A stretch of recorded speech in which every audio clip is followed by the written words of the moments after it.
క్రీస్తు, దేవుని స్వరూపి అయిన క్రీస్తు యొక్క ప్రకాశము, సువార్త ప్రకాశము ప్రకాశింపకుండా నిమిత్తము. ఏమండి, ఎవరికి అది ప్రకాశిస్తుందండి? క్రీస్తు సువార్త ప్రకాశం ఎవరికి?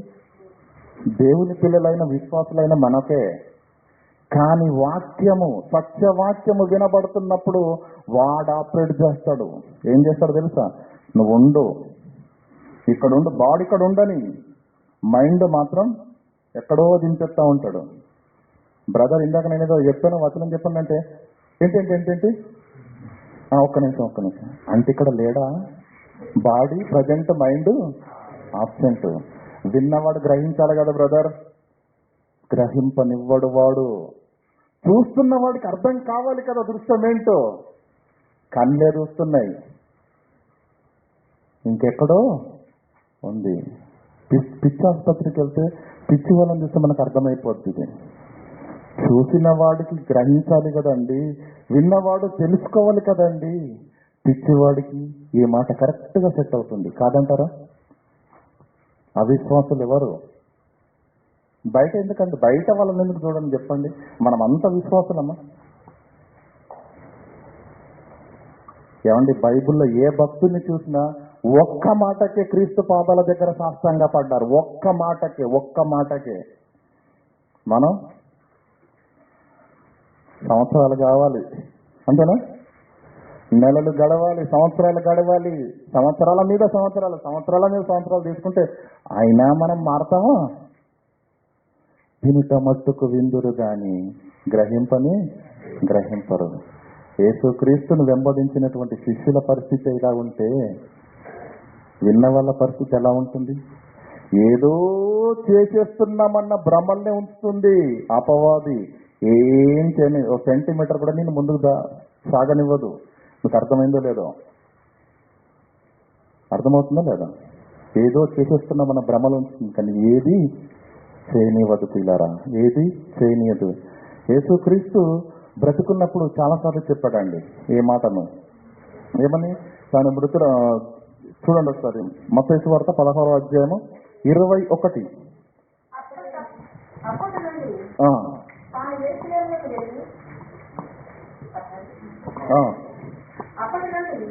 ఏమంటే, ఇంతవరకు యేసుక్రీస్తు శిష్యులను చూపించాను, వారు వినుట మట్టుకు వింటున్నారు, గ్రహించట్లేదు. చూచుట మట్టుకు చూస్తున్నారు కానీ కానట్లేదు, సంగతులను జ్ఞాపకం ఉంచుకోవట్లేదు. ఇది శిష్యుల గురించి చెప్పాను. ఇప్పుడు మనం కూడా చూసుకుందాం ఒకసారి కదా. అప్పటి నుండి తాను యెరూషలేమునకు వెళ్లి పెద్దల చేతను, ప్రధాన యాజకుల చేతను, శాస్త్రుల చేతను అనేక హింసలు పొంది చంపబడి 3వ దినమున తిరిగి లేచుట అగత్యమని యేసు తన శిష్యులకు తెలియచేయ మొదలు పెట్టగా. అంటే యేసుక్రీస్తు చనిపోక ముందే, నేను యెరూషలేముకు వెళతాను, అక్కడ పెద్దల చేతికి, ప్రధాన యాజకుల చేతికి అప్పగింపబడతాను, వారు మరి పాపాత్ములైనటువంటి మనుషుల చేతిలో నన్ను పెట్టి చిత్రవద చేసి నన్ను చంపేస్తారు, నేను మృతుల లోకానికి దిగి 3వ దినమున తిరిగి లేస్తాను అని యేసుక్రీస్తు శిష్యులకు మరణించక ముందే చెప్తాడా లేదా? ఎన్ని ప్రసంగాలు చెప్పినా వాళ్ళ పరిస్థితి ఎలా ఉంది? మీరు వినుట మట్టుకు గ్రహింపనే. మృతుల పునరుత్థానాన్ని గురించి, మృత్యుంజయుడిగా నేను తిరిగి లేస్తానని కూడా చెప్పినా అదే ధోరణి. విన్నారు కానీ గ్రహింపలేదు. యేసుక్రీస్తు చనిపోగానే అందరు ఎక్కడికి వెళ్ళారండి? ఏడ్చేశారు. ఒకరోజు ఏడ్చేశారు, మళ్ళీ శుభ్రంగా వలలు తీసుకొని ఏదో ఆయన వచ్చాడు, 3.5 సంవత్సరాలు తిప్పుకున్నాడు, ఆయనంటే మనం కూడా తిరిగాము, శుభ్రంగా నాన్ వెజ్ పెట్టాడు ప్రతిరోజు, అంతే కదండి. చేపలు ఏంటి, రొట్టె ముక్కలు కదండి. ఎప్పుడన్నా పప్పు అన్నం తిన్నట్టుందా? శుభ్రంగా పెట్టాడు, మంచిదే, సంతోషం. కానీ మంచివాడేనండి, కానీ ఏం చేస్తాం, మన చేతుల్లో ఏముందని కన్నీళ్లు మున్నీళ్లుగా విలపించారు. తిరిగి వలలు పట్టుకొని మృతుల పునరుత్థానాన్ని గురించి, తిరిగి నేను 3వ దినాన లేస్తానని యేసుక్రీస్తు చావక ముందే అంత సాక్షాత్తు వారితో మాట్లాడినా ఏ ఒక్కరి మదిలో కూడా ఆ మాట లేదు. విశ్వాసులే అంటారా? విన్నారంటారా ఆ మాటను?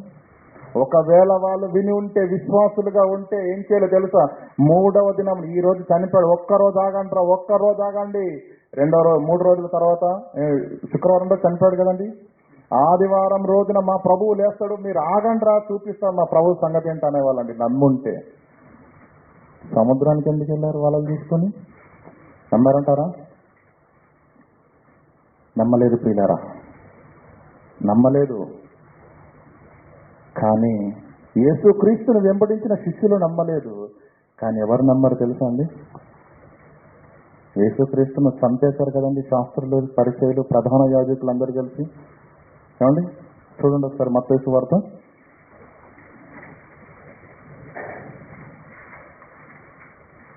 27వ అధ్యాయము 62వ వచనం చదువుకుందాం. 27 అమ్మ 62వ వచనం. మరునాడు అనగా సిద్ధపరచు దినమునకు మరుసటి దినము ప్రధాన యాజకులను పరిసయ్యులను పిలాతు యొద్దకు కూడి వచ్చి. సరిపోతుంది. మళ్ళీ వీళ్ళందరూ వెళ్ళారటండి. ఎవరెవరు వెళ్ళారట? ప్రధాన యాజకులను పరిసయ్యులను కలిసి పిలాతు యొద్దకు కూడి వచ్చి. వాళ్ళు వస్తుంటే గాని పిలాతు మరలా ఆలోచన పడ్డాడు, మల్లేంద్ర బాబు పంచాయతీ. ఇంతకు ముందే వచ్చారు, కొన్ని రోజుల క్రితం వచ్చారు. అందరూ కట్టుకొని, ప్రధాన యాజకులు, శాస్త్రులు, పరిచయులు అందరూ కట్టుకొని వచ్చి ఆ రోజు పంచాయతీ పెట్టారా లేదా? ఈ 19 వచనం చదవండి. 27:19.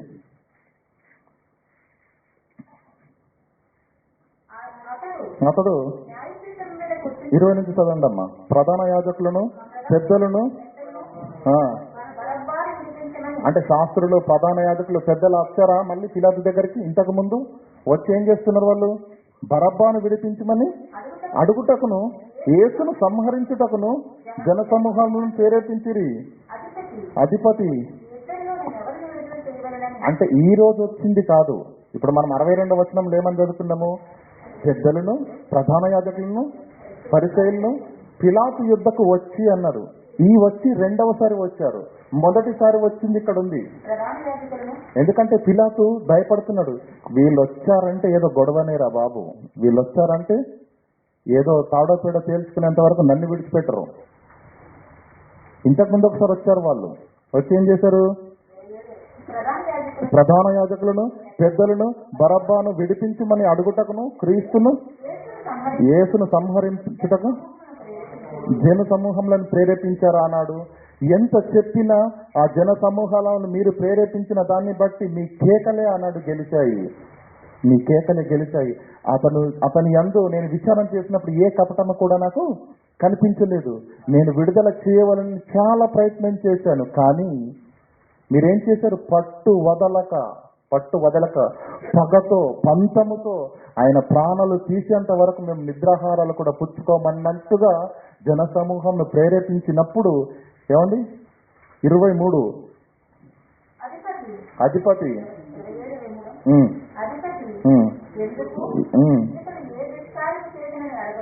చేశానని అడగక వారు సిలువ వేయు మాటలు లేవు, మాట్లాడుకొనడాలు లేవు, యేసుక్రీస్తుని సిలువ వేయి సిలువ వేయి సిలువ వేయి సిలువ వేయి అని కేకలు వేసి మరి ఎక్కువగా కేకలు వేసి ఎక్కువ మరి అల్లరి ఎక్కువ అవుతున్నదే కానీ తన వలన ప్రయోజనం ఏమి లేదని గ్రహించి ఏం చేశాడు తెలుసా అండి? నీళ్లు తీసుకుని ఆ జన సమూహం మీద చేతులు కడుక్కొని, ఈ నీతిమంతుని రక్తము గురించి నేను నిరపరాధిని, మీరే చూసుకోండి, ఏం చేసుకుంటారో చేసుకోపోరు యేసుక్రీస్తు అన్నాడు. అందుకు ప్రజలు ఆ నీతిమంతుని రక్తము మా మీదను మా పిల్లల మీదను ఉండును కాకని అప్పుడు అతడు వారు కోరినట్టు బరబ్బాను విడిచిపెట్టి యేసును కొరడలతో కొట్టించుటకు సిలువ వేయుటకు అప్పగించెను. మీరు అనుకున్నట్టే చేశాను కదా ఆనాడు, మీరు అన్నట్టుగానే, మీరు పట్టినట్టుగానే ఆ యేసుక్రీస్తుని మీకు అప్పగించాను కదా, మీరు అన్నట్టుగానే ఆయనను సిలువ వేశారు కదా, మీ పంచాన్ని నెరవేర్చుకున్నారు కదా, ఆయనను చంపేశారు కదా, ఇంకేంటి మళ్ళీ వచ్చారు? మొన్న వచ్చారు, పంచాయతీ చేశారు, ఆల్రెడీ మీకు అప్పగించాను, మీరు కోరినట్టే చేశాను కదా, ఆయనను మీ చేతికి అప్పగించాను కదా, మళ్ళెందుకు వచ్చారు అనేసరికి అప్పుడు 62వ వచనం చదవండి. మళ్ళెందుకు వచ్చాం అనేసరికి నిజంగా పరిస్థితి ఏంటో తెలుసా అండి? ఏమండి మరునాడు అనగా సిద్ధపరచు దినమునకు మరుసటి దినమున ప్రధాన యాజకులకు పిలాతు యొద్దకు వచ్చారు. పిలాతు యొద్దకు వాళ్ళు ఎందుకు వచ్చారో తెలుసా అండి? యేసు క్రీస్తును సిలువ నెక్కించి చంపామని నిజంగా పండగ చేసుకున్నారండి. వాళ్ళు పండగ చేసుకున్నారు. పెద్దలు, శాస్త్రులు, పరిచయాలు పండగ చేసుకున్నారు. మన భాషలో చెప్పాలంటే పెద్ద పార్టీ చేసుకున్నారు. బాగానే ఉంది. కానీ ఒక్కరోజే ఆ సంతోషం ఉంది తెలుసా? రెండో రోజు గుండెల్లో గుబులు ప్రారంభమైంది. ఏంటో తెలుసా? యేసు క్రీస్తు మృతులలో నుండి 3వ దినంన తిరిగి లేస్తానన్న మాట శిష్యులకు జ్ఞాపకం లేదు. శిష్యులు నమ్మలేదు. శిష్యులు దాన్ని గ్రహించలేదు. కానీ శాస్త్రులు, పరిచయులు, ప్రధాన యాజకులు గ్రహించి ఏమంటున్నారు తెలుసా? అయ్యా, ఆ వంచకుడు సజీవుడై ఉన్నప్పుడు 3 దినములైన తర్వాత నేను లేచెదనని చెప్పినది మాకు జ్ఞాపకం ఉన్నది. ఆయన లేస్తాడు నాయనో. చచ్చిన వాళ్ళని లేపినోడు, పుట్టుకతో గుడ్డి వాళ్ళుగా ఉన్న వాళ్ళకి చూపునిచ్చినోడు, పుట్టుకతోటి కుంటి వాళ్ళని లేచి దిగ్గున లేచి పరుపు ఎత్తుకొని పరిగెత్తేటట్టు చేసిన మహత్యం కలిగిన వాడు ఈయన లేచినా లేస్తాడు. చచ్చాడనుకొని సంబరపడ్డాము, కానీ టెన్షన్ మళ్ళీ ప్రారంభమైపోయింది. ఏమండి? చచ్చినా మమ్మల్ని ప్రశాంతంగా ఉండనివ్వట్లేదు. చచ్చినా ప్రశాంతంగా ఉండనివ్వట్లేదు. అయ్యా, ఈ వంచకుడు చెప్పినది మాకు 3 దినములైన తర్వాత లేచిదమని చెప్పిన మాట మాకు జ్ఞాపకం ఉన్నది. ఆయన ఒకవేళ లేచినా లేస్తాడు. ఇప్పుడు ఏం కావాలి నీకు అన్నాడు పిలాతు. ఏమంటున్నాడు చూడండి. కాబట్టి 3వ దినము వరకు సమాధిని భద్రము చేయాలి. ఏమండి? చచ్చినా కూడా వాళ్ళలో ఉన్నటువంటి క్రూరత్వం కావాలి. చూడండి, యేసుక్రీస్తు చనిపోయాడు కదండి, విడిచిపెట్టొచ్చు కదా. ఏమంటున్నాడు? వాని శిష్యులు కాబట్టి 3వ దినము వరకు సమాధిని భద్రము చేయని ఆజ్ఞాపించుము. ఏమండి? చచ్చిన వాడు ఇంకేం చేస్తాడండి? భయం పట్టుకుంది. లాజరుని లేపాడు, చూసాడా లేరా? అనేక మంది బీద విధవరాలు యొక్క ఒక యవనస్తురాలు, ఒక విధవ యొక్క కుమారుడు యవనస్తుడు చనిపోయినప్పుడు పాడి మోసుకొని వెళుతున్నారండి. వెళుతున్నప్పుడు యేసుక్రీస్తు ఆ పాడును ముట్టి దించండి, ఫస్ట్ దించండి, చిన్నవాడిని లేపి తల్లి చేతిలో పెట్టి వెళ్ళండి అన్నాడు. ఎంత అద్భుతమైన సూచక్రియ అది! ఎంత అద్భుతం! అనేక మందిని చనిపోయిన వారిని ఏమండి సరిగా చనిపోయాడో లేదో అనుకుంటున్నారా? అక్కడ ఆల్రెడీ ఇప్పుడు వచనాలు ఎందుకు లేండి, చనిపోయాడని తెలిసి ఏం చేస్తున్నారట? పిల్లను కూడా ఊదుతున్నారట. అంతే కదండి, చనిపోయిన తర్వాత అట్లా కాస్త హడావిడి చేస్తారు కదా, గొల్లున ఏడ్చేస్తున్నారట. పాడిని ముట్టి దించి సజీవునిగా లేపాడు. చనిపోయిన అనేకులను లేపినటువంటి యేసుక్రీస్తు తన్ను తాను లేపుకునే శక్తిమంతుడు కాదు అన్న భయము వాళ్ళకు కలిగింది. ఎవరికి? శాస్త్రులకు, పరిచయులకు, ప్రధాన యాజకులకు. యేసుక్రీస్తుతో ఉన్న వీళ్లకు చేపలు పట్టుకోవడానికి వెళ్ళారు. ఎవరు? అవిశ్వాసులు. వినుట మట్టుకు విందురు కానీ గ్రహింపరు, చూచుట మట్టుకు చూతురు కానీ కాననే కానరు. 20 సంవత్సరాలు అవుతుందండి విశ్వాస జీవితంలోనికి వచ్చి.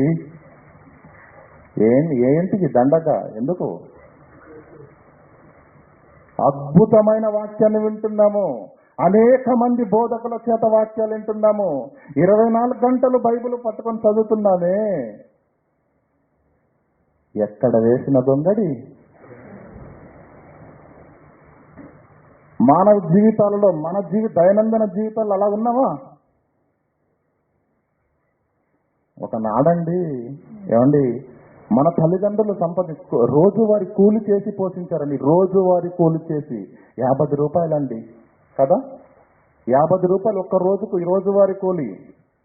అలాంటి జీవితాలు కూడా గడిచిన పరిస్థితి కదా. ఈరోజు దేవుని మహాకృప వేలల్లో ఉంది. ఈరోజు ఒక నెలకు సంపాదన వేలల్లో ఉంది. మన జీవితంలో ప్రతి విషయంలో ఎదిగామండి. ప్రతి విషయంలో, మాట విషయంలో కానీ, దుస్తుల విషయంలో కానీ, వేతనాల విషయంలో కానీ, అన్ని విషయాలలో ఎదిగాము. అవునా కాదా? దుబాయ్కి వచ్చినప్పుడు అందరం మనం ఏ పనులు చేసినా మన అందరికీ బాగా ఇంకొకరు చెప్పాల్సిన అవసరం లేదు. కానీ ఈనాడు దేవుని మహాకృపను బట్టి అందరూ తమ వచ్చినటువంటి స్థితిలో కంటే మరొక స్థితిలోనికి ఆశీర్వదింపబడి దేవుని కృప చేత సుమా కదా ఎదిగామా లేదా? మరి భక్తి జీవితంలో స్కూల్కు వెళుతున్న విద్యార్థికి చదువు రావాలి. దేవాలయానికి వెళుతున్న ప్రతి వానికి బైబిలు రావాలి. వస్తుందంటారా? నీ కుమారుణ్ణి స్కూల్లో జరిపించాం, 5 ఏళ్ల తర్వాత వెళ్ళిన తర్వాత వాడు ఎల్కేజీలో ఉన్నాడు అనుకోండి, నువ్వు సంబరపడతావా? మరి విశ్వాస జీవితంలో 10 ఏళ్ళైంది, 15 ఏళ్ళైంది, 20 ఏళ్ళైంది, ఎక్కడ వేసిన గొంగడి అక్కడే ఉంది. ఎవరి అవిశ్వాసులు? వినుట మట్టుకు విందురు గాని గ్రహింపరు, చూచుట మట్టుకు చూతురు కానీ కానరు.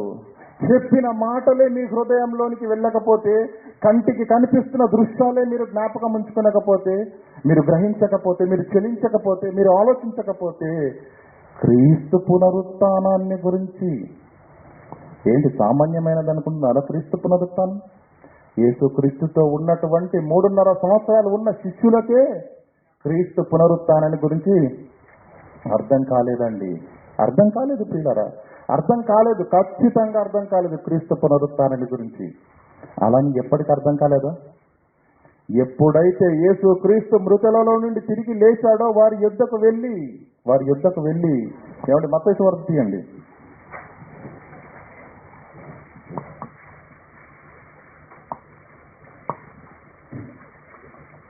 ఎంతైందండి మెసేజ్ టైం మీద? యారైనా? ఓకే. మత్తయి సువార్త 24వ అధ్యాయం, ఇందాక మనం చదువుకున్నటువంటి లేఖన భాగాలు.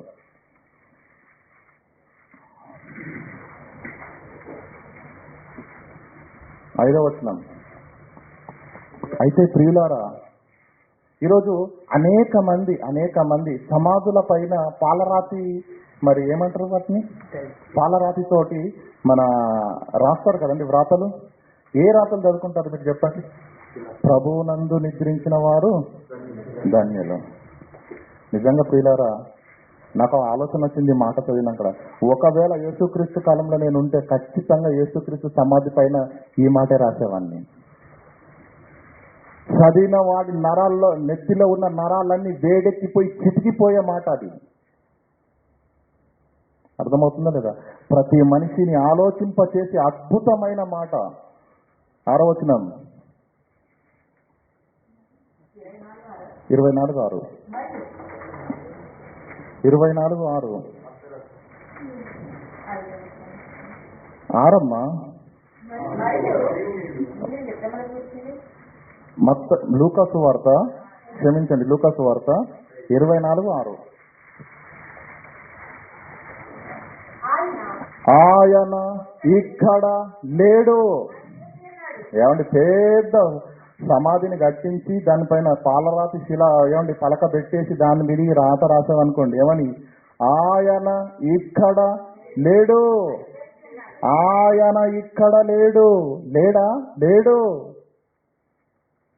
ఉంటదంటారంటే ఈ వాక్యం ఏ సమాధి మీద ఉంటుందా? ఆయన ఇక్కడ లేడు. ప్రతి సంవత్సరము క్రైస్తవ సంఘాలన్నీ సమాధి యొద్దకు వెళుతున్నవా లేవా? ఎందుకు? ఆనాడే చెప్పాడు, ఆయన ఇక్కడ లేడు. సమాధి వెతుకక సంగమ ప్రతి 7. ప్రతి సంవత్సరం సంఘము సమాధి యొద్దకే వెళుతున్నది. కానీ ఆనాడే అద్భుతమైన మాట లూకా గారు ఏం రాశారు తెలుసా? ఆయన ఈ సమాధిలో లేడు, ఆయన లేచి ఉన్నాడు. ఎందుకు వెళ్ళాలి మళ్ళీ అక్కడికి? ఎందుకు వెళ్ళాలి చెప్పండి? ప్రతి సంవత్సరం ఆయన అక్కడ లేడు, లేచి ఉన్నాడు. ప్రియులారా, మొత్తానికి యేసుక్రీస్తు ప్రభుల వారు వచ్చినటువంటి మహాకార్యము నెరవేరింది. ఏంటో తెలుసా?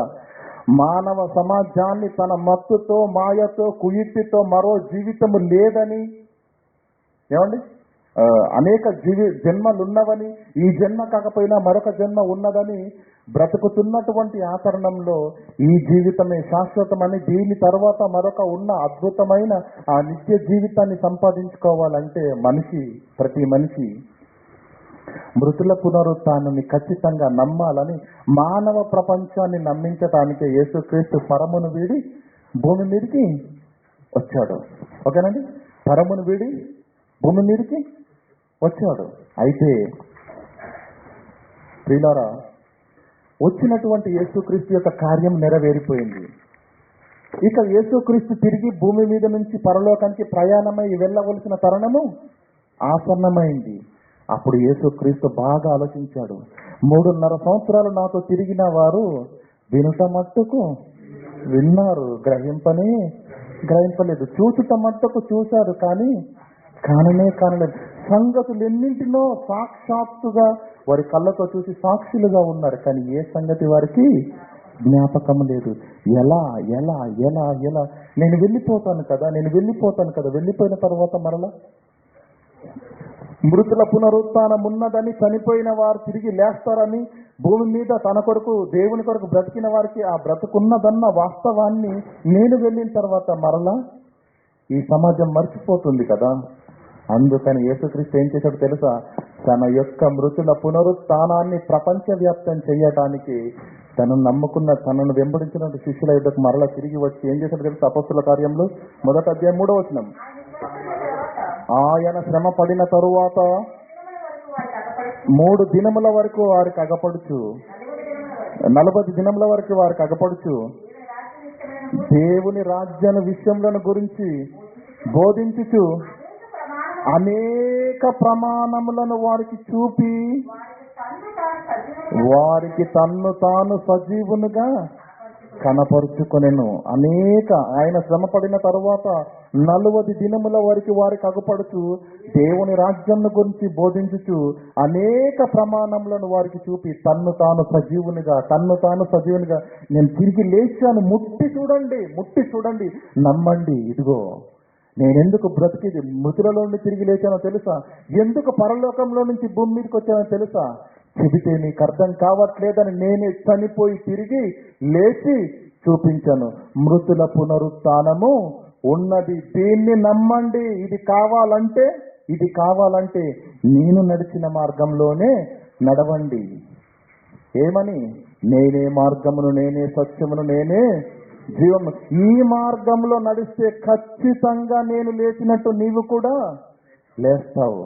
ప్రారంభంలో ఒక మాట చెప్పాను కదండి, జననానికి మరణానికి మధ్య ఉన్నదే జీవితం అని అనుకుంటున్నారు, కానీ జననానికి ముందు కూడా నీవు ఉన్నావు, సావు తరువాత కూడా నీవు ఉంటావు. నీవు పరమాత్మ నుంచి విభాగింపబడినటువంటి జీవాత్మవు. దేవుని ఆత్మకు చావుందా? లేదు. పరమాత్మ నుంచి విభాగింపబడిన జీవాత్మము. ఆదికాండము 2వ అధ్యాయం 7వ వచనంలో మనం చదువుకున్నమాట మనకు తెలుసు కదా. దేవుడైన యెహోవా నేల మట్టితో నరుని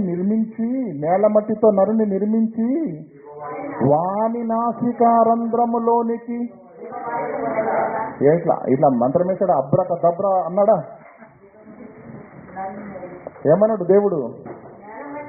నేల మట్టితో నరుని నిర్మించి వాని నాసికారంధ్రములోనికి జీవవాయువును, పరమాత్ముడైనటువంటి తండ్రి, పరమాత్ముడైనటువంటి దేవుడు, ఆత్మ స్వరూపి అయిన తండ్రి ఏంటి తెలుసా?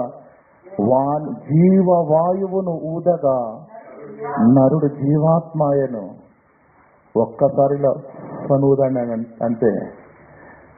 క్రీస్తు 2వ రాకడ వచ్చేంత వరకు, ఈ ప్రకృతి నాశనం అయ్యేంత వరకు ఎన్ని వేల కోట్ల మంది ఈ భూమి మీదకి రావాలో అంతమంది ఒక్కసారి ఊదగానే ఆదాములోనికి వచ్చేశారు. ఆనాడు ఆదాములోనికి ప్రవేశించిన ఆత్మ పరమాత్మ నుంచి విభాగింపబడిన జీవాత్మ. ఆ జీవాత్మకు మరణము లేదు. కేవలము తన పని నిమిత్తము చిన్న జీవిత కాలాన్ని ఒక ప్రకృతిని కలిగించి ఆ ప్రకృతిలో ఉండటానికి ఒక ఆకారాన్ని ఇచ్చి 60 సంవత్సరాల పంపాడంతే. నా కార్యాన్ని నెరవేర్చి రా. ఆ కార్యాన్ని నెరవేర్చడానికి వచ్చిన మనిషి దేవుణ్ణి మరిచి, దేవుడు పంపిన కారణాన్ని పక్కన పెట్టి, భూమి మీద తను దేవుని చిత్తాన్ని నెరవేర్చడానికి వచ్చానన్న విషయాన్ని మరిచిపోయి జీవన సంబంధమైన వ్యాపారాలలో చిక్కుకొని ఈ జీవితమే శాశ్వతమని, ఇదే బ్రతుకని అనుకొని ఇక్కడే ఏదో సంపాదించాలి, ఇక్కడే ఏదో కొనేయాలి, కూడబెట్టేయాలని ఈ జీవితం కొరకే అహర్నిశలు ప్రయాసపడుతున్నాడు. మరణం తరువాత ఉన్న ఆ మహా జీవితాన్ని పోగొట్టుకుంటున్నాడు. ఈ బ్రతుకు మాయలో పడి కళ్ళకు కనిపిస్తున్న రోకపు యొక్క రంగులను పొంగులను చూసి ప్రియులారా, అయితే యేసుక్రీస్తు పునరుత్థానాన్ని నమ్ముతున్నామా మనము?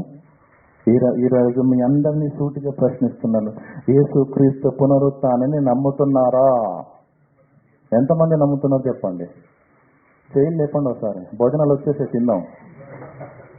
నమ్ముతున్నావా? మీరు బాధపడంతో విషయం చెప్తాను, ఎవరు నమ్మట్లేదు. ఎందుకంటే నమ్మితే మన జీవితాలు ఇలా ఉండవు. మనము నమ్మితే మన జీవితాలు ఇలా ఖచ్చితంగా ఉండవు. యేసు క్రీస్తును వెంబడించారు వాళ్ళు, కానీ ఆయనను నమ్మలేదు, ఆయనను గ్రహించలేదు, ఆయనను తెలుసుకోలేదు. 3.5 సంవత్సరాల వరకు యేసుక్రీస్తు ఉన్నా యేసుక్రీస్తు ప్రసంగాలు విన్నారండి వాళ్ళు. యేసుక్రీస్తుతో అన్యోన్య సావాసం కలిగి యేసుక్రీస్తుతోనే తిన్నారు, యేసుక్రీస్తుతోనే బస చేశారు. ప్రియులారా, ఎంత అద్భుతమైన భాగ్యం అండి వాళ్ళది. కానీ యేసుక్రీస్తు అద్భుతమైన వాక్యాలు చెబుతుండే వాళ్ళకి ఏం రోగం పుట్టిందండి? వినుట మట్టుకు ఎక్కడ పెట్టారు వాళ్ళ మైండ్ను? చూసుట మట్టుకు చూతురు, కానరు. ఎన్నో దృశ్యాలు కళ్ళ ముందర కనిపిస్తున్నాయి, ఏది కూడా జ్ఞాపకం చేసుకోలేరు. అంటే ఆనాడు ఎంత ప్రయాసపడిన యేసుక్రీస్తు ఆనాటి మానవ సమాజాన్ని తన మాయలో ఉంచుకుంది, తన గ్రిప్పులో ఉంచుకుంది ప్రపంచాన్ని. అర్థమవుతుందా లేదా? నువ్వెంతన్నా చెప్పు ప్రభువా, నువ్వు చెప్పు, ఆడి మైండ్లోకి మెమోరీ కార్డులో ఎక్కకుండా నేను డిలీట్ చేసేస్తాను, బయటికి వెళ్ళాడంటే అంతే. అంతేనా కదా? వినటం మట్టుకు విందురు, విన్న తర్వాత ఎందుకు ఎక్కడండి వాక్యము? లేదండి వేరే భాషలో చెప్తున్నారు ఎక్కట్లేదంటే దాని గురించి ఏమైనా ఆలోచిద్దామండి. మన వంతు పని మనం ఏం చెయ్యము. విన్నానా అక్కడికి వెళ్ళి తీసి ఆమెనంటే కథం అయిపోయింది ఈ రోజుకు, మళ్ళీ ఆదివారం రావాలి, బైబిల్ తెరవాలి.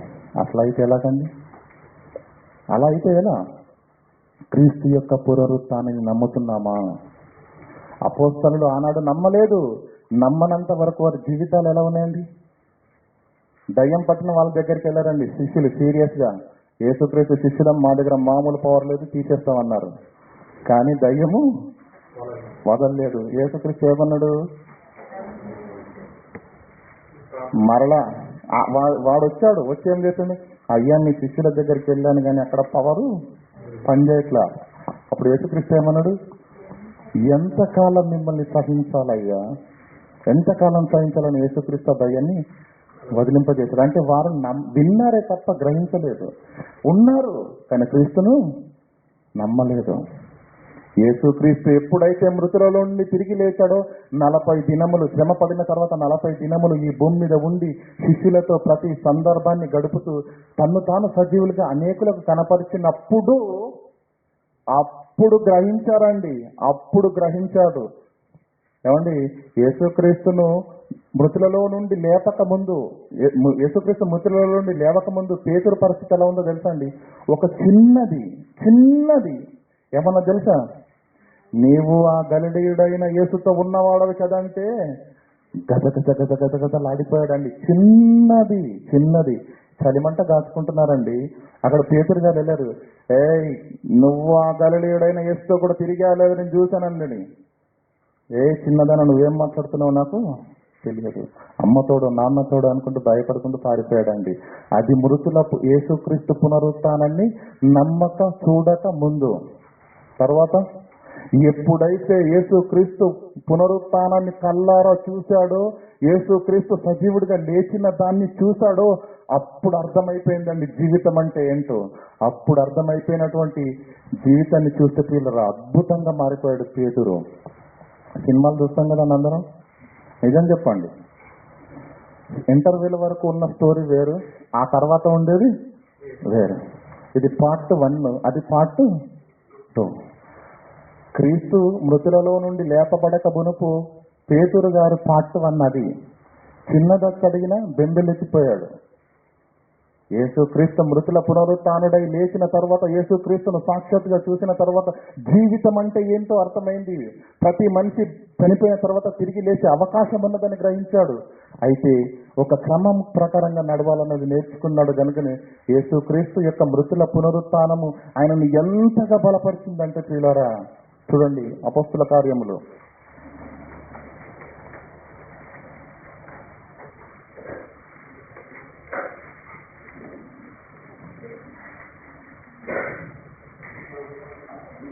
13వ వచనం, 4:13, లేదంటే 4:1 నుంచి చదవండి.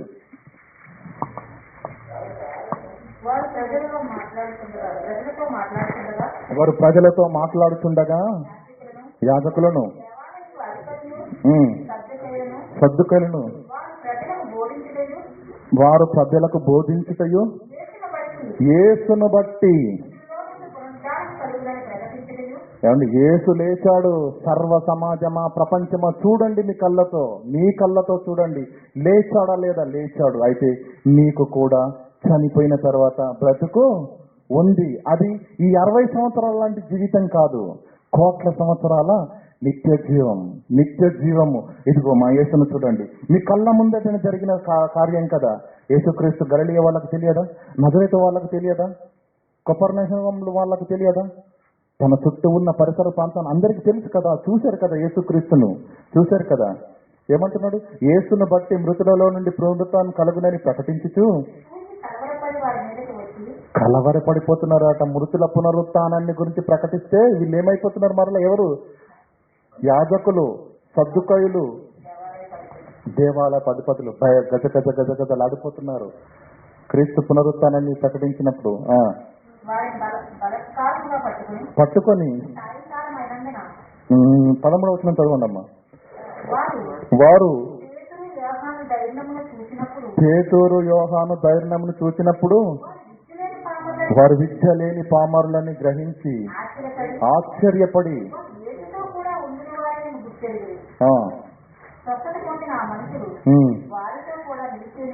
చూసి ఏమీ ఎదురు చెప్పలేకపోయి. 18, అప్పుడు వారిని పిలిపించి మీరు యేసు నామమున ఎంత మాత్రం మాట్లాడకూడదని బోధింపకూడదని వారికి ఆజ్ఞాపించెను. అందుకు పేతురు యోహానును వారిని చూసి ఎవరైతే మీరు యేసు నామమున బోధించొద్దని వారికి ఆజ్ఞాపించారో ఆ అధికారులను చూసి, ఆ ప్రభుత్వాన్ని చూసి, దేవుని మాట వినుట కంటే నీ మాట వినుట దేవుని దృష్టికి న్యాయమా? ఏమండి, ఆనాడు చిన్నదానికే గజగజ వణికాడు పార్ట్ 1లో, ఇంటర్వెల్కు ముందు. ఇప్పుడు ప్రభుత్వాన్ని పట్టించుకోవట్లేదు, అధికారులను పట్టించుకోవట్లేదు. చక్రవర్తులైనా సరే ఏమంటున్నాడు? దేవుని మాట వినుట కంటే నీ మాట వినుట దేవుని దృష్టికి న్యాయమా? మీరే చెప్పుడి.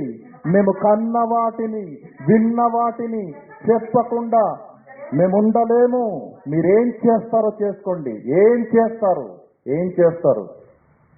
ఏంటండి ఆ ధైర్యం?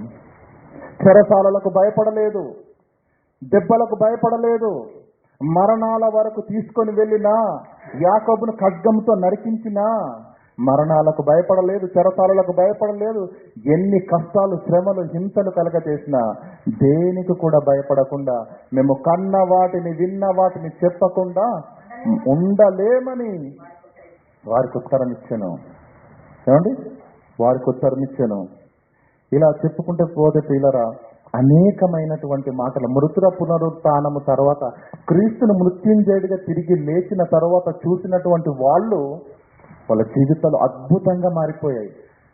వాళ్ళ భక్తి జీవితాల్లో ధైర్యాన్ని చూడండి, వారి త్యాగాలు చూడండి, వారు చేసినటువంటి కార్యములు. అపోస్తలుల గ్రంథం పేరేంటి? అపోస్తలుల కార్యాలు చదవండి. దిమ్మ తిరిగి మన మైండ్ బ్లాక్ అయిపోద్ది. క్రీస్తు మృతుల పునరుత్థానాన్ని నమ్మిన తరువాత జరిగిన కార్యక్రమాలు నమ్ముతున్నామా మనము? క్రీస్తు మృతుల పునరుత్థానాన్ని నమ్మిన తరువాత వారు చేసిన కార్యాలు అద్భుతం ప్రియులారా, అద్భుతం. దేనికి కూడా భయపడలేదు. అది ప్రభుత్వమా, రాజా, అధికార, చక్రవర్త, శ్రమల, చెరసాలన, మరణమా, డోంట్ కేర్ అన్నట్టుగా బయలుదేరారండి. ప్రపంచానికి వాక్యాన్ని చెప్పారు. ప్రపంచానికి. ఆ తెగింపు మనలో ఉందా? ఆ భక్తి మనలో ఉందా? ఆ సమర్పణ ఉందా? ప్రియులారా, మృతుల పునరుత్థానాన్ని నమ్మితే ఖచ్చితంగా దానికి పేతురు గారి జీవితమే సాక్ష్యం. మృతుల పునరుత్థానానికి ముందు ఎలా ఉన్నాడు, మృతుల పునరుత్థానం తర్వాత ఎలా ఉన్నాడు, ప్రభావితం చేసింది ఆయన జీవితాన్ని. మన జీవితంలో ఇంకా పవర్ రావట్లేదంటే, మన జీవితంలో ఏమండి ఉజ్జీవంగా క్రీస్తు కొరకు మనం బ్రతకలేకపోతున్నామంటే దాని అర్థం ఏంటి? వినటం మట్టుకు బ్యాటరీ పెట్టారు కానీ అది ఛార్జింగ్ ఎక్కట్లేదు. అది ప్రాబ్లం. ఈ మధ్యకాలంలో నా ఫోన్ అలాగే అయింది. అది ఎప్పుడో మన ఎక్కువ చెమట అనేది వస్తుంది కదండి, జేబులో పెట్టుకున్నాను, అది ఏదో కాస్త అందులో చెమట వెళ్ళినట్టుంది. అది మాటికి ఇబ్బంది పెడుతుంది. ఒక్కోసారి ఛార్జింగ్ అసలు రిమూవ్ యువర్ ఛార్జింగ్ ప్లగ్ అని వస్తుంది, తీసేయాలి. మీరు వినుట మట్టుకు విందురు కానీ గ్రహింపరు. క్రీస్తు యొక్క మృతుల పునరుత్థానము ప్రియులారా, ప్రపంచానికి దేవుడు ఎందుకు చెప్పాడో తెలుసా? ప్రపంచానికి ఎందుకు చెప్పమన్నాడో తెలుసా? ప్రతి మనిషి ఆ భ్రమలో నుంచి బయటికి రావాలి, ఆ మత్తులో నుంచి బయటికి రావాలి. జీవితము ఒక్కటే, మరొక జీవితము లేదు. ఉన్న ఈ ఒక్క జీవితాన్ని జాగ్రత్తగా కాపాడుకోవాలి.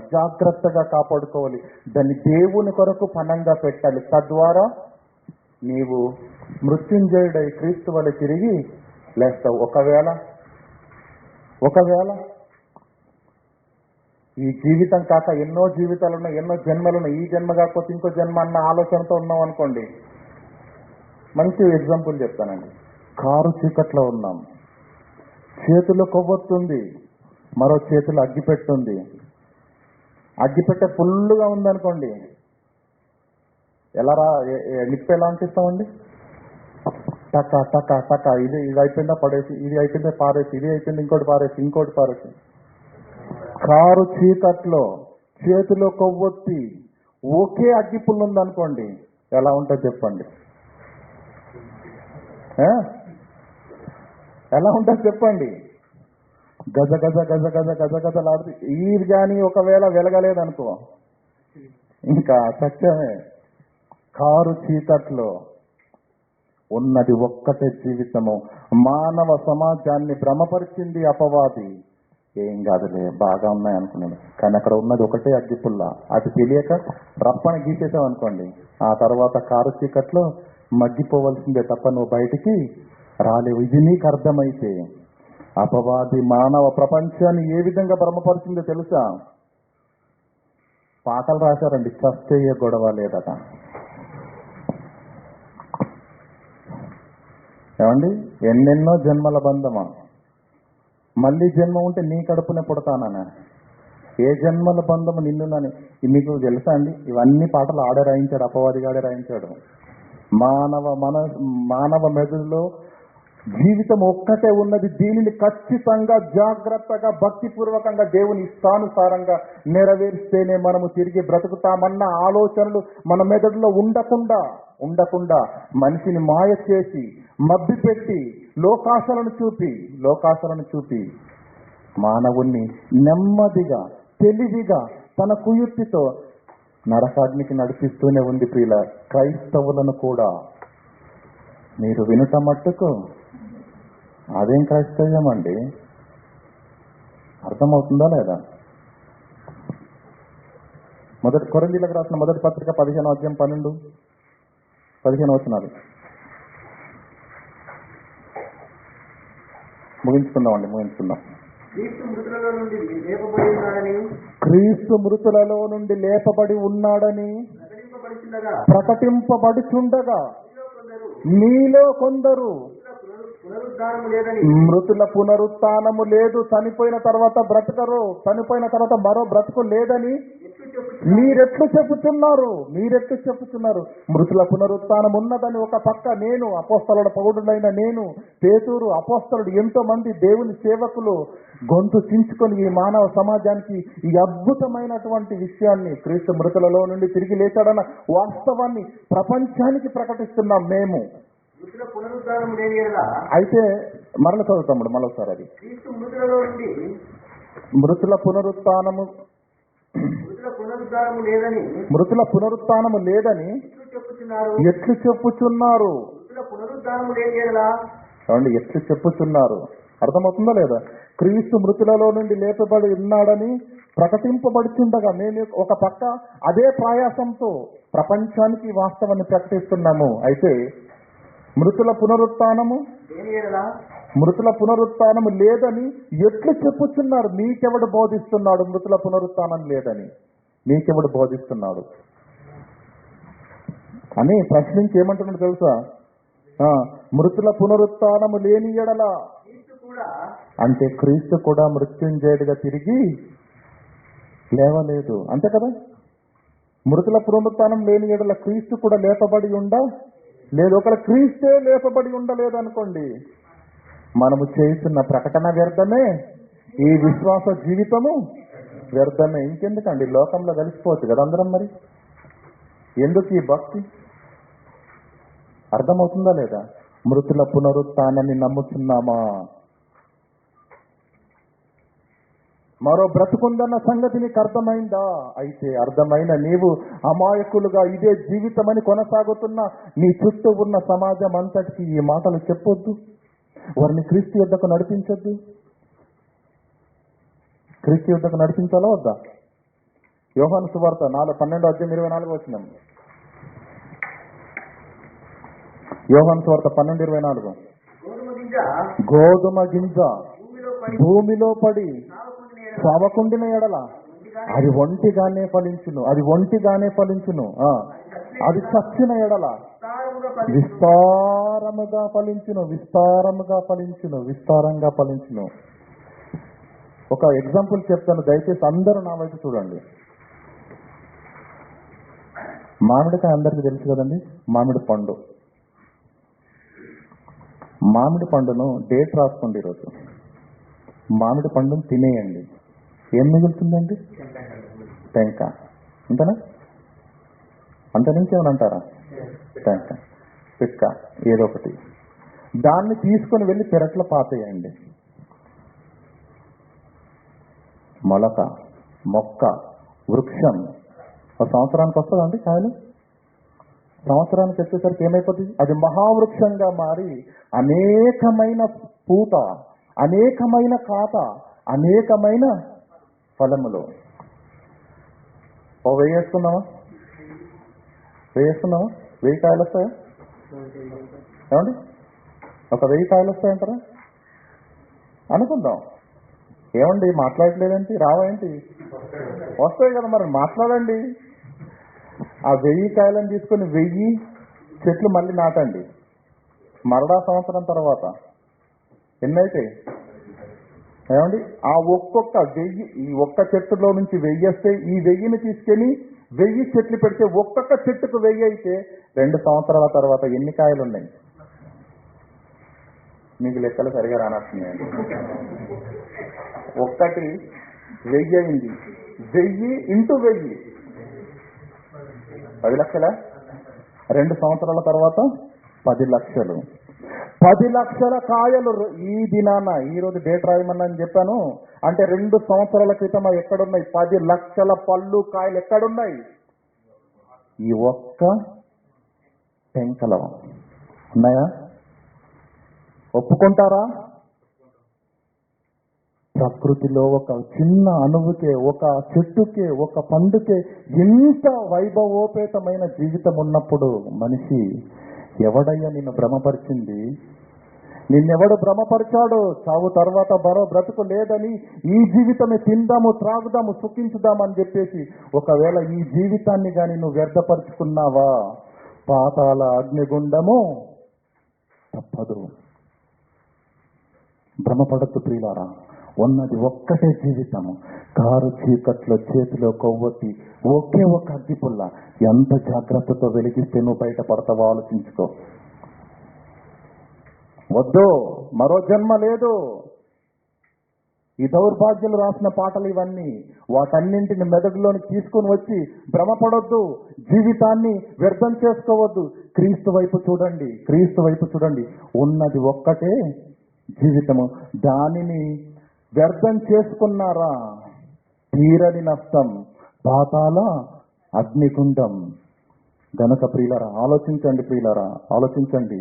ఒక టెంక అండి, ఈ రోజున్న టెంక 2 సంవత్సరాల తర్వాత చూస్తే 10 లక్షల పళ్ళుగా అది మారిపోయింది. అంటే ఈ టెంకలో 10 లక్షల పళ్ళ జీవితం ఉందా? ఇంకో సంవత్సరం అయితే కోటి ఏమండి. ఒక మన మామిడి పిక్కలోనే, ఒక టెంకలోనే ఇంత అద్భుతమైన జీవితం ఉంటే నీవెవరు? పరమాత్మ నుంచి విభాగింపబడిన జీవాత్మలమే మనమంతా. మనకు జీవితం లేదా? యాకోబు పత్రిక 1:18 ఏమని చదువుకున్నాము? సత్యవాక్య ప్రకార సంకల్పంగా. యాకోబు పత్రిక 1వ అధ్యాయం 18వ వచనం.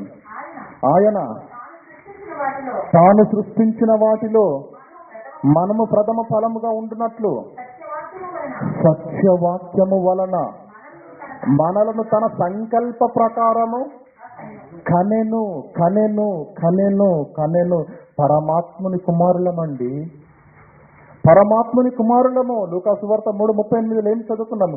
కెనెను ఎనోషుకు, ఎనోషు షేతుకు, షేతు ఆదాముకు పుడితే ఆదాము దేవునికి కుమారుడు. దేవుని కుమారుడికి పుట్టిన మనమంతెవరము? ఉన్నామంటారా దేవుని కుమారులుగా? యేసుక్రీస్తు ఏమన్నాడు? మీరు మీ తండ్రి యగు దేవునికి పుట్టి ఆడికెలా కుమారులు అయ్యారు? వాడి మాయ ప్రియులారా. కీర్తన గ్రంథం 8:5వ వచనం చూసుకొని ముగించుకుందాం. సృష్టిలో ప్రథముడవు, దేవుని కుమారుడవు.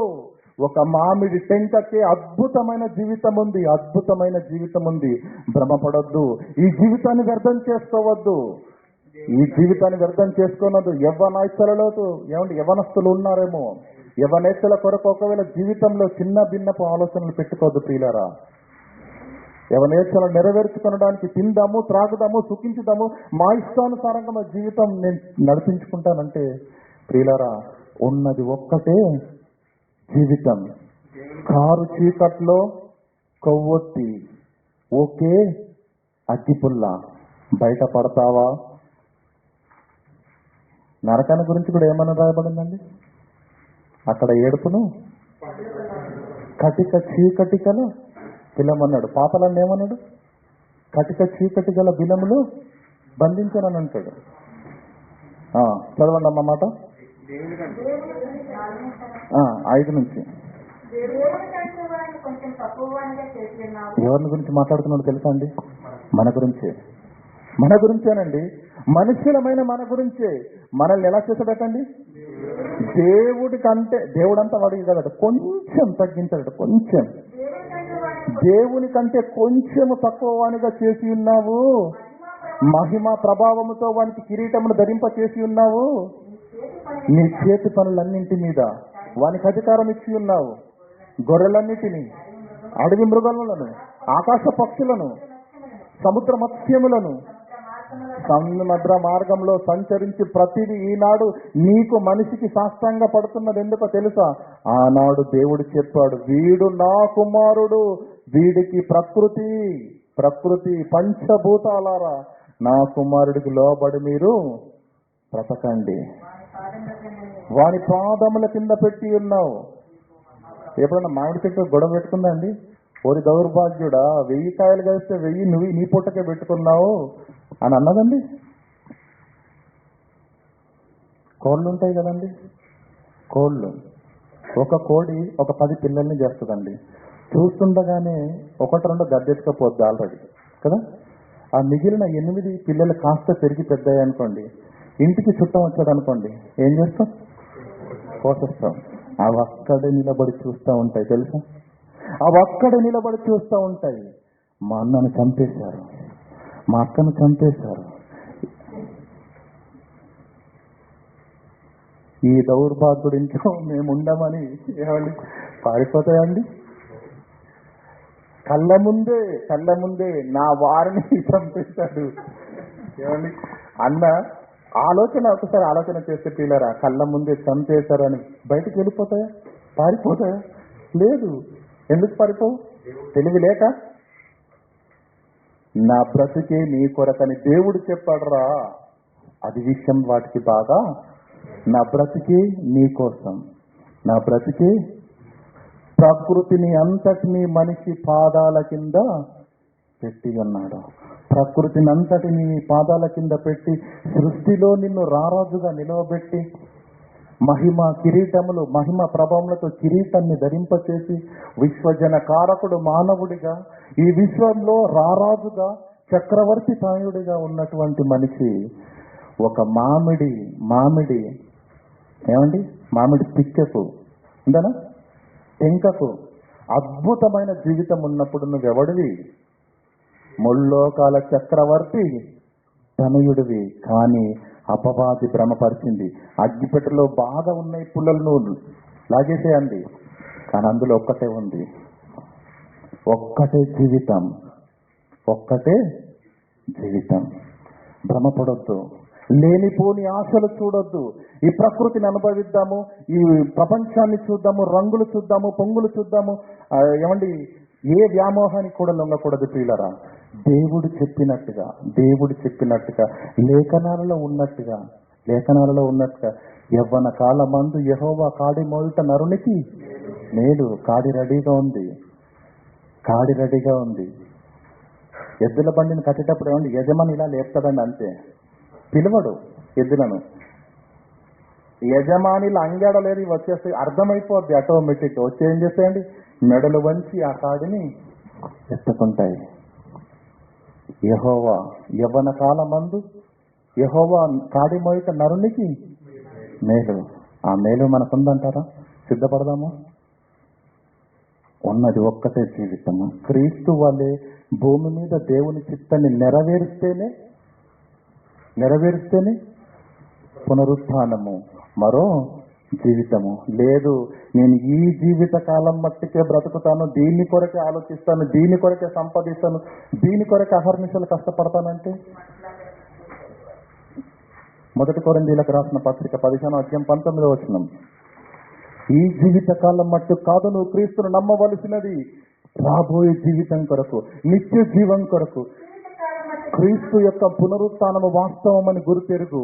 అయితే నీకు అర్థమైతే, ఆయన లేచిండన్న సంగతి నీకు అర్థమైతే, నువ్వు నమ్మితే, నీవు నలుగురికి ఈ వాస్తవాన్ని ప్రకటించు. మనిషి చనిపోగానే ఏం కాదు, చనిపోయిన తర్వాత మరో బ్రతుకుంది. ఆ బ్రతుకు కావాలంటే ఇదిగో ఇలా బ్రతకాలని క్రీస్తుని చూపించు, వాక్యాన్ని చూపించు. నీకు సాధ్యమైనంత వరకు అనేకులను దేవుని యుద్ధకు నడిపించు. నీకప్పగింపబడిన పని నువ్వు పూర్తి చేస్తేనే దేవుని రాజ్యంలోనికి వెళ్తావు. యేసుక్రీస్తు కూడా ఏమన్నాడు? చేయుటకు నీవు నాకు ఇచ్చిన పని సంపూర్ణంగా నెరవేర్చి భూమి మీద నిన్ను మహిమపరిచి నీ తండ్రి లోకము పుట్టినది మొదలుకొని ఏ మహిమతో నీ యొద్ద ఉండేనో అదే మహిమతో నన్ను ఇప్పుడు సిద్ధపరచమన్నాడు. చదవండి నీ మాట. ఒకవేళ ఈ జీవిత కాలం మట్టుకు క్రీస్తుని కానీ క్రైస్తవ జీవితాన్ని కానీ కొనసాగిస్తే, ఈ జీవిత కాలం మట్టుకే మనం క్రీస్తు యేసునందు నిరీక్షింపబడిన వారమైన ఎడల మనుషులందరికంటే దౌర్భాగ్యులమయ్యుందుము. గనుక ప్రియులారా, క్రీస్తు పునరుత్థానము వాస్తవమని మీకు గుర్తెరిగితే గుండెల మీద చేయి పెట్టుకొని అది వాస్తవం మేము నమ్ముతున్నామంటే రేపటి నుంచి మన జీవితాలు మారిపోవాలి. భక్తి కొరకు, క్రీస్తు కొరకు ఈ వాస్తవాన్ని నమ్మిన నీవు అనేకులు లోకంలో ఉన్నారు. మరో జన్మ ఉన్నది, మరో బ్రతుకున్నదని ఈ బ్రతుకు గురించి ఏమండి రాబోయే జీవితం గురించి ఏ ఒక్కరికి కూడా ఆలోచన లేదు ప్రియులరా. చెప్పాలి, సిద్ధపరచాలి, నిలబెట్టాలి, దేవుని యొద్దకు నడిపించాలి. ఆ పనిని చేయగలిగితేనే క్రీస్తు పునరుత్థాన్ని నమ్మిన నీవు నేను నిజమైన క్రైస్తవులుగా మిగిలిపోతాము. లేకపోతే 2020 బ్యాచ్ మంది ఏది మీరు వినుట మట్టుకు విందురు కానీ గ్రహింపని. ఏమండి ఇంతకాలం మీరు ఏమనుకున్నారు చెప్పండి? కొరంథీయులకు రాసిన పత్రిక 4:4 ఉన్న ఆ విశ్వాసులు లోకంలో ఉన్న వాళ్ళని అనుకున్నారా లేదా? అపవాదం ఏం చేస్తుందో తెలుసా అండి? మాయ చేస్తుంది. ఆ అవిశ్వాసి నువ్వే అన్న సంగతి నీకు అర్థమైందనుకో, నువ్వు జాగ్రత్త పడతావు కదా. మరి నువ్వు కాదు, వాడు. లోకంలో ఉన్నవన్నీ అవిశ్వాసం అంటుంది. క్రీస్తు ఏమండి దేవుని స్వరూపి అయిన క్రీస్తు యొక్క మహిమను కనపరిచే సువార్త ప్రకాశము, ఆ సువార్త ప్రకాశము, వాక్యంలో ఉన్నటువంటి లోతు, వాక్యంలో ఉన్నటువంటి మాధుర్యము, లేఖనాలలో ఉన్నటువంటి వాస్తవాలను నీ మెదడులోనికి రాకుండా నిన్ను అడ్డు పెడుతున్నది ఈ యుగ సంబంధమైన. ఆల్రెడీ వాడు లోకంలోనే ఉన్నాడు, దాని బుట్టలోనే ఉన్నాడు. ఇంకా చెప్పాలంటే వాడి గురించి ఆలోచించవలసిన అవసరతనే లేదు అపవాదికి. వాడి టార్గెట్ ఎవరో తెలుసా? క్రైస్తవులు. అర్థమైందండి? ప్రార్థన చేసుకుందాం. కృపా సత్య సంపూర్ణుడు అయిన మా కన్న తండ్రి, మృతుల పునరుత్థానం ఉన్నదన్న వాస్తవాన్ని తండ్రి ఈ ప్రపంచం గురితెరుగుటకే తండ్రి నీ కుమారుడు పరమును వీడి భూమి మీదకి వచ్చి తండ్రి సర్వమానవాళి ఎదుట సామాన్యుడిగా బ్రతికి శరీర రక్త మాంసాలను ధరించుకుని తండ్రి మరణ వేదన పొంది చనిపోయి తిరిగి అదృశ్య లోకమునకు దిగి తిరిగి 3వ దినం మృతులలో నుండి తిరిగి లేచి తండ్రి మృత్యుంజయుడుగా తిరిగి లేచి తండ్రి ఆనాటి సమాజానికి తండ్రి తను తాను అనేక ప్రమాణాల చేత కనపరుచుకున్నాడు. 500 కంటే ఎక్కువ మంది అనేకమైన సహోదరులు కూడా తను తాను కనపరుచుకుని మృతుల పునరుత్థానం ఉన్నదని, ఈ జీవితం తర్వాత ఉన్నటువంటి మరో అద్భుతమైన అనంతకాలపు జీవితాన్ని మేము పొందుకోవాలంటే ఈ జీవితమే పెట్టుబడి పెట్టాలి తండ్రి. మేము అది కాదని ఒకవేళ మా జీవితాన్ని మేము వ్యర్థపరుచుకుంటే పాతాళ అగ్నికుండానికి తప్పదన్న వాస్తవాలను గుర్తిరిగిన మేము తండ్రి భయముతో, భక్తితో, విశేష జాగ్రత్తతో తండ్రి నామకార్థ వేషధారణ క్రైస్తవుల వలె బ్రతకకుండా మాకున్న ఈ ఒకే ఒక్క జీవితాన్ని తండ్రి పదిలంగా భయముతో, భక్తితో తండ్రి నీ సన్నిధానంలో తండ్రి మా యొక్క ఆత్మీయ జీవితాలు వర్ధిల్ల చేయనట్లుగా తండ్రి రక్షణ మార్గంలో మేము సవ్యంగా నడవడానికి తండ్రి పరిశుద్ధాత్మ దేవుని సహాయం చేత మమ్మల్ని అందరినీ బలపరిచి స్థిరపరచమని మీ కుమారుని యొక్క తండ్రి పునరుత్థానాన్ని గుర్తెరిగినటువంటి మేము నిజంగా నమ్మిన వారమైతే తండ్రి అపోస్తలుల వలె కార్యాలు చేయటానికి మాలో కార్యసిద్ధిని కలగజేయవలసిందిగా శిరస్సు వంచి నీ పాదాలకు కృతజ్ఞతాస్తులు తెలియజేయచ్చు. క్రీస్తు నమని ప్రార్థన వేడుతున్నామా పరమ తండ్రి. ఆమేన్.